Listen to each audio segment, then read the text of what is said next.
Bismillahirrahmanirrahim. Assalamualaikum warahmatullahi wabarakatuh.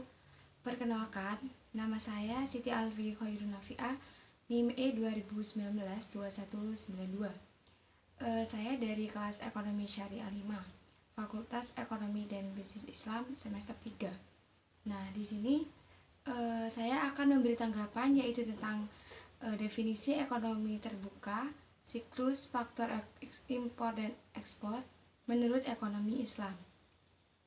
Nah, ini merupakan salah satu tugas saya yang telah diberi oleh dosen saya, yaitu dosen pengampu mata kuliah ekonomi makro Islam, yaitu Bapak Dr. Abdul Wadud Nafis, LCMEI. Nah, tanggapan yang pertama yaitu tentang definisi ekonomi terbuka. Jadi sebelum kita memberi tanggapan, sebaiknya kita harus mengetahui terlebih dahulu apa definisi dari ekonomi terbuka. Jadi ekonomi terbuka atau perekonomian 4 sektor adalah suatu sistem ekonomi yang melakukan kegiatan ekspor dan impor dengan negara lain di dunia ini.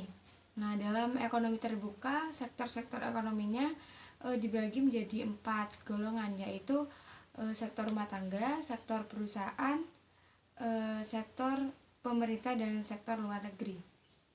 Nah, di mana sektor rumah tangga terdiri atas sekumpulan individu yang dianggap homogen atau identik. Nah, sektor perusahaan terdiri atas sekumpulan perusahaan yang memproduksi barang dan jasa. Nah, sektor pemerintah yang memiliki kewenangan politik untuk mengatur kegiatan masyarakat dan perusahaan. Nah, yang terakhir sektor luar negeri, yaitu sektor dunia, nah di mana perekonomian melakukan transaksi ekspor dan impor. Nah, dalam perekonomian terbuka, sebagian produksi dalam negeri diekspor atau dijual ke luar negeri, dan di samping itu terdapat pula barang di negara itu yang diimpor ke negara lain. Yang kedua yaitu tentang siklus pendapatan perekonomian terbuka. Nah, rumah tangga hubungan dengan perusahaan. Nah, pada awalnya rumah tangga menjual sumber daya alam yang dimilikinya kepada perusahaan. Nah, dari interaksi antara rumah tangga dan perusahaan dipertemukan pada pasar tenaga kerja. Kemudian dari penjualan sumber daya manusia tersebut, rumah tangga mendapat penghasilan yang terdiri dari sewa, bunga, upah, dan profit. Nah, selanjutnya hubungan dengan perusahaan rumah tangga, hubungan dengan pemerintah rumah tangga, hubungan dengan negara lain. Nah, selanjutnya perusahaan. Nah, perusahaan hubungan dengan rumah tangga, perusahaan hubungan dengan pemerintah, perusahaan hubungan dengan dunia internasional, dan negara lain hubungan dengan rumah tangga, negara-negara lain hubungan dengan perusahaan. Tanggapan yang ketiga yaitu sektor-sektor yang menentukan impor. Nah, barang buatan luar negeri juga diimpor oleh sektor lain, yaitu perusahaan dan pemerintah. Nah, perusahaan mengimpor bahan mentah dan barang model dari luar negeri. Nah, pemerintah juga melakukan hal yang sama, yaitu pemerintah menggunakan barang konsumsi dan barang modal yang diimpor.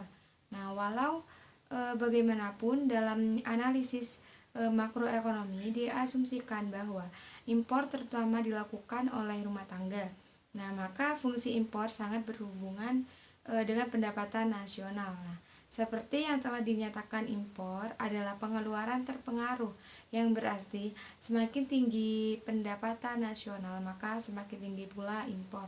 Tiga yaitu faktor-faktor yang menentukan ekspor. Nah, banyak faktor yang akan menentukan hal ini, dan pada dasarnya kepentingan ekspor di suatu negara selalu berbeda dengan negara lain. Nah, di sebagian negara ekspor sangat penting, yaitu meliputi bagian yang cukup besar dari pendapatan nasional. Akan tetapi di sebagian negara lain peranannya relatif kecil. Nah, suatu negara dapat mengekspor barang produksinya ke negara lain apabila barang tersebut diperlukan negara lain dan mereka tidak dapat memproduksi barang tersebut atau produksinya tidak dapat memenuhi keperluannya dalam negeri. Seperti ekspor karet, kelapa sawit, Nah, dari beberapa negara Asia Tenggara berlaku karena barang-barang tersebut dibeli oleh negara-negara yang tidak dapat memproduksinya. Nah, sebaliknya pula negara-negara Asia Tenggara mengimpor kapal terbang dan berbagai jenis barang modal lainnya karena mereka tidak dapat menghasilkan sendiri barang-barang tersebut. Faktor yang lebih penting lagi adalah kemampuan dari negara tersebut untuk mengeluarkan barang-barang yang dapat bersaing dalam pasaran luar negeri. Maksudnya mutu dan harga barang yang diekspor tersebut haruslah paling sedikit sama baiknya dengan yang diperjualbelikan dalam pasaran luar negeri. Nah, kita rasa masyarakat luar negeri terhadap barang yang dapat diekspor ke luar negara sangat penting peranannya dalam menentukan ekspor suatu negara.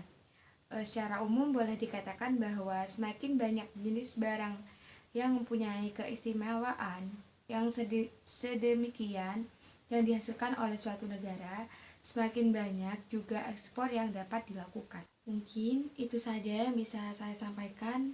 Apabila ada salah kata, saya mohon maaf. Wassalamualaikum warahmatullahi wabarakatuh.